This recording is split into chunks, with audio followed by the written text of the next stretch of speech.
পরদিন প্রভাতে জাদুকর মুস্তাফা দর্জির গৃহে আসিয়া উপস্থিত হইল। সে আলাদিনকে সঙ্গে লইয়া একটি বড় পোশাকের দোকানে প্রবেশ করিল এবং তাহার মনোমত পরিচ্ছদে আলাদিনকে ভূষিত করিল।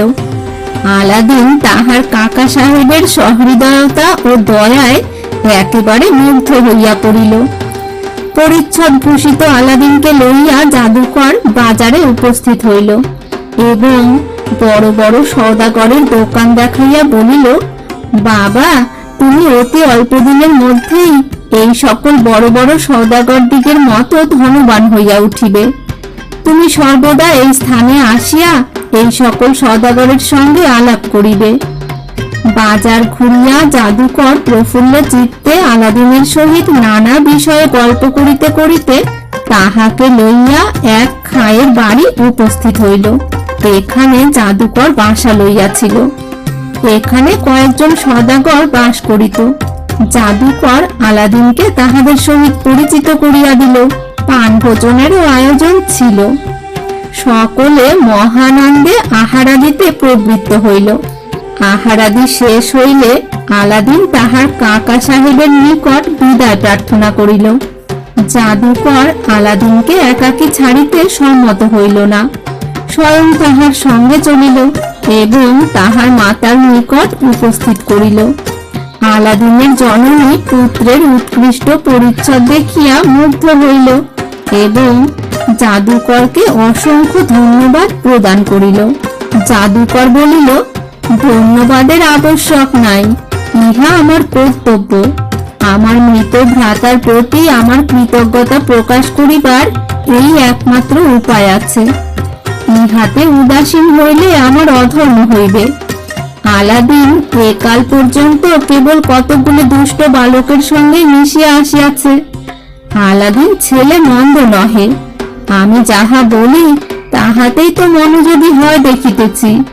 উহার মধ্যে উচ্চাভিলাষ জন্মিলেই ও অসার আমোদ প্রমোদ পরিত্যাগ করিবে। আমি উহার মনে উচ্চাভিলাষ জন্মিবার জন্য ও বড় বড় লোকের সঙ্গে উহার আলাপ করিয়া দিবার জন্য অনেক স্থানে আজ উহাকে লইয়া গিয়াছিলাম। কাল আরো নূতন নূতন স্থানে লইয়া যাইব, নূতন নূতন দৃশ্য দেখাইব।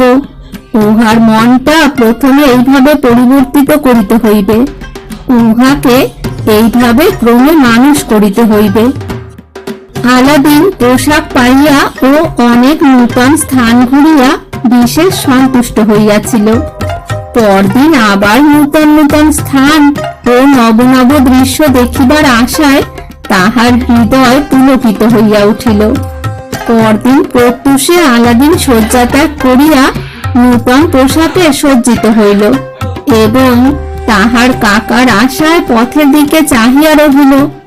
কিয়ৎকাল পরে পথের মোড়ে জাদুকরকে দেখিতে পাইয়া সে তাহার মাতাকে তাহার আগমন সংবাদ জ্ঞাপন করিল এবং দরজা বন্ধ করিয়া পথে আসিয়া জাদুকরের সহিত মিলিত হইল।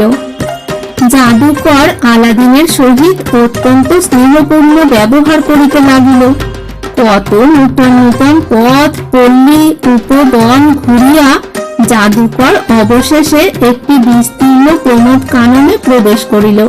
সেখানে একটি নির্ঝর মূলে বসিয়া জাদুকর বলিল, আলাদিন বাবা, বড় ক্লান্ত হইয়াছি, এখন একটু বিশ্রাম করি। তুমিও বোধ করি পরিশ্রান্ত হইয়াছ, ঘোরা তো কম হয় নাই। তুমিও আমার পাশে বসিয়া একটু বিশ্রাম করো। ক্লান্তি দূর হইলে আবার আমরা চলিতে আরম্ভ করিব। জাদুকর তাহার বস্ত্র প্রান্ত হইতে নানাবিধ সুস্বাদু ফলমূল বাহির করিল। আলাদিনকে তাহা আহার করিতে দিল, নিজেও আহার করিতে লাগিল। জলযোগ শেষ হইলে কিয়ৎক্ষণ পরে আলাদিনকে লইয়া জাদুকর আবার উঠিল এবং বাগান হইতে বাহির হইয়া গল্প করিতে করিতে আলাদিনকে ভুলাইয়া নগর বাহিরে পর্বত প্রান্তে উপস্থিত হইল। আলাদিন জীবনে কখনো এত পথ ভ্রমণ করে নাই। সে অত্যন্ত পরিশ্রান্ত হইয়া পড়িল। অবশেষে সে আর চলিতে না পারিয়া জাদুকরকে জিজ্ঞাসা করিল, কাকা সাহেব, আমাকে কোথায় লইয়া যাইতেছ? পা ব্যথা হইয়া গেল, আর যে চলিতে পারি না। এ কোথায় আসিয়াছি? সম্মুখে কেবলই যে পাহাড়, আমি বাড়ি যাইব। জাদুকর বলিল, বাপধন, কোনো ভয় নাই। আমি তোমাকে এমন একটি বাগানে লইয়া যাইব যাহা সকলের চেয়ে ভালো। এমন বাগান জীবনে কখনো দেখো নাই। সে স্থান এ স্থান হইতে অধিক দূরে নহে। এত দূর আসিয়া যদি বাগানটি না দেখিয়া ফিরিয়া যায়, তবে বড়ই আফসোস করিতে হইবে। আলাদিন অগত্যা অতি কষ্টে চলিতে লাগিল। জাদুকর নানা প্রকার মনোহর গল্পে তাহার মনোরঞ্জন করিতে করিতে চলিল। অবশেষে উভয়ে একটি অনতি বৃহৎ উপত্যকায় প্রবেশ করিল। এক স্থানে উপস্থিত হইয়া জাদুকর বলিল, আমাদিগকে আর কোথাও যাইতে হইবে না। আমি এখানে তোমাকে এক অদ্ভুত ব্যাপার দেখাইব। এমন ব্যাপার কেহ কখনো দেখে নাই। আমি একটা বাতি জ্বালি। আগুন করিবার জন্য তুমি কতগুলি শুষ্ক পাতা সংগ্রহ করো। নিকটে কতগুলি শুষ্ক তৃণ ও কাষ্ঠ পড়িয়াছিল। আলাদিন কতগুলি তৃণ ও কাষ্ঠ কুড়াইয়া আনিল। জাদুকর তাহাতে অগ্নি স্পর্শ করিল। জাদুকর সেই অগ্নিতে কতগুলি চূর্ণ নিক্ষেপ করিল। ঘন কৃষ্ণবর্ণ ধূমে চতুর্দিক আচ্ছন্ন হইল। জাদুকর বিড়বিড় করিয়া কতগুলো মন্ত্র উচ্চারণ করিল। আলাদিন তাহার এক বর্ণ বুঝিতে পারিল না। দেখিতে দেখিতে আলাদিনের পদপ্রান্তে একটি গহ্বর সৃষ্টি হইল। গহ্বরের মুখে একখানি চতুষ্কোণ প্রস্তর দেখা গেল। প্রস্তরের উপর একটি পিতলের আংটা। এই দৃশ্য দেখিয়া বালক আলাদিনের মনে বড় ভয়ের সঞ্চার হইল। ভয়ে সে কাঁপিতে লাগিল। জাদুকর তাহাকে চুপ করিতে বলিল, কিন্তু আলাদিনের রোদন বন্ধ হইল না দেখিয়া জাদুকর সবেগে তাহার গণ্ডে একটি চপেটাঘাত করিয়া তাহাকে ভূমি তলে নিক্ষেপ করিল। আলাদিন ইহাতে এমন আঘাত পাইল যে তাহার দাঁত ভাঙিয়া রক্তপাত হইল। আলাদিন কাঁদিতে কাঁদিতে বলিল, কাকা সাহেব, আমি কি অপরাধ করিয়াছি যে আপনি আমাকে এমন করিয়া নিষ্ঠুর ভাবে মারিলেন? জাদুকর বলিল, আমি তোর কাকা, তোর বাপের মতো। আমি কাছে থাকিতে তুই ভয় পাইয়া চিৎকার করিতেছিস কেন?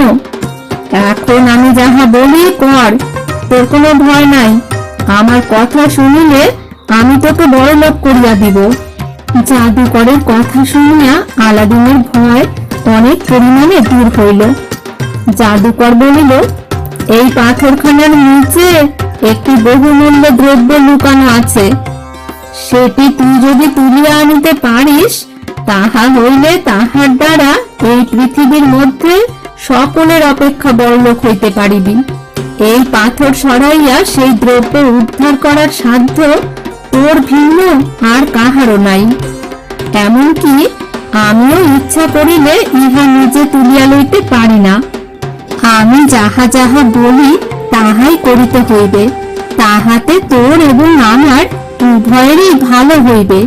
আলাদিন হতবুদ্ধি হইয়া জাদুকরের কথা শুনিতে লাগিল। পৃথিবীতে সকলের অপেক্ষা বড় হইবার আশায় আলাদিন পথশ্রম ও দাঁতের যাতনা ভুলিয়া গেল। সে বলিল, কাকা সাহেব, আপনি যাহা বলিবেন আমি তাহাই করিব। জাদুকর আশ্বস্ত হইয়া বলিল, বাছা, তোমার কথা শুনিয়া আমি বড় খুশি হইলাম। তুমি বড় সুবোধ বালক। তুমি এই পিত্তলের আংটাটা ধরিয়া টানিয়া তোলো। আলাদিন বলিল, ও পাথর যে বড় ভারী বোধ হইতেছে, আমি তুলিতে পারিব কি? আমার গায়ে তত বল নাই। আমার সঙ্গে তুমিও ধরো। জাদুকর বলিল, না না, আমি ধরিলে উহা উঠিবে না, আর কেহ ধরিলেও উঠিবে না। বলে উহা তুলিতে পারা যায় না। তোমারই কেবল উহা তুলিবার অধিকার আছে, আমার সে অধিকার নাই। তুমি তোমার পিতা ও পিতামহের নাম লইয়া আংটা ধরিয়া টানিলেই পাথর উঠিবে, বেশি বলের দরকার হইবে না। আলাদিন আর কোনো কথা না বলিয়া জাদুকরের কথা মতো তাহার পিতা ও পিতামহের নাম উচ্চারণ করিয়া আংটা ধরিয়া টানিবা মাত্র পাথর উঠিয়া পড়িল। পাথর উঠিতেই একটি গহ্বর দেখা গেল। গহ্বরটি অধিক গভীর নহে। গহ্বরের মধ্যে একটি ক্ষুদ্র দ্বার আছে। সেই দ্বার হইতে কয়েকটি সোপান নিচে নামিয়া গিয়াছে। জাদুকর সেই দ্বার দেখাইয়া আলাদিনকে বলিল, এই দ্বার দিয়া গহ্বরের মুখে নামিয়া যাও। দেখিবে গহ্বরের মধ্যে 4টি প্রকাণ্ড কলসি স্বর্ণ রৌপ্যে পরিপূর্ণ আছে, কিন্তু সে সকলের কোনো দ্রব্যই তুমি স্পর্শ করিও না। প্রথমে তুমি একটি কক্ষে উপস্থিত হইবে, সেখানে কাপড় দিয়া শরীর বাঁধিয়া দ্বিতীয় কক্ষে এবং তাহার পর তৃতীয় কক্ষে প্রবেশ করিবে। কিন্তু তুমি প্রাচীরের নিকট যাইবে না। যদি প্রাচীরে তোমার অঙ্গস্পর্শ হয়, তাহা হইলে তোমার প্রাণ নষ্ট হইবে। এমনকি সাবধান, যেন প্রাচীরে তোমার পোশাকও স্পর্শ না হয়। তৃতীয় কক্ষের অদূরে একটি দ্বার দেখিতে পাইবে। সেই দ্বার দিয়া বাহির হইয়া গেলে একটি ফলের বাগানে উপস্থিত হইতে পারিবে। সেই বাগানের ভিতর দিয়া চলিতে চলিতে এক স্থানে একটি গুহার দ্বার দেখিতে পাইবে। সেই দ্বার দিয়া 50 ধাপ নামিলেই একটি ঘরের মধ্যে উপস্থিত হইবে। সেই ঘরে একটি দীপাধারে একটি প্রদীপ জ্বলিতেছে। তুমি সেই প্রদীপটি নিবাইয়া তাহার তেল ও সলিতা ফেলিয়া তাহা কাপড়ের মধ্যে ঢাকিয়া লইয়া আসিবে। আসিবার সময় গাছে যে সকল ফল দেখিবে, তাহা যত ইচ্ছা পারিয়া আনিতে পারো। তোমাকে বিপদ হইতে রক্ষা করিবার জন্য একটি অঙ্গুরি দিতেছি, করো। অঙ্গুরিটি অঙ্গুরিতে পড়িয়া আলাদিন এক লম্ফে গুহা মধ্যে প্রবেশ করিল। জাদুকর যাহা যাহা বলিয়া দিয়াছিল সেইরূপ সমস্তই দেখিতে পাইল। পাছে কোনো বিপদে পড়িতে হয়, এই ভয়ে সে অতি সাবধানে জাদুকরের উপদেশ অনুসারে চলিতে লাগিল। সে প্রদীপটি দীপাধারের উপর দেখিতে পাইয়া তাহা তুলিয়া লইল। তাহা নির্বাপিত করিয়া তেল ও সলিতা ফেলিয়া দিয়া তাহা বস্ত্রের মধ্যে বুকের কাছে লুকাইয়া রাখিল। তাহার পর গাছে যে সকল ফল ঝুলিতেছিল তাহা কতকগুলি সংগ্রহ করিল।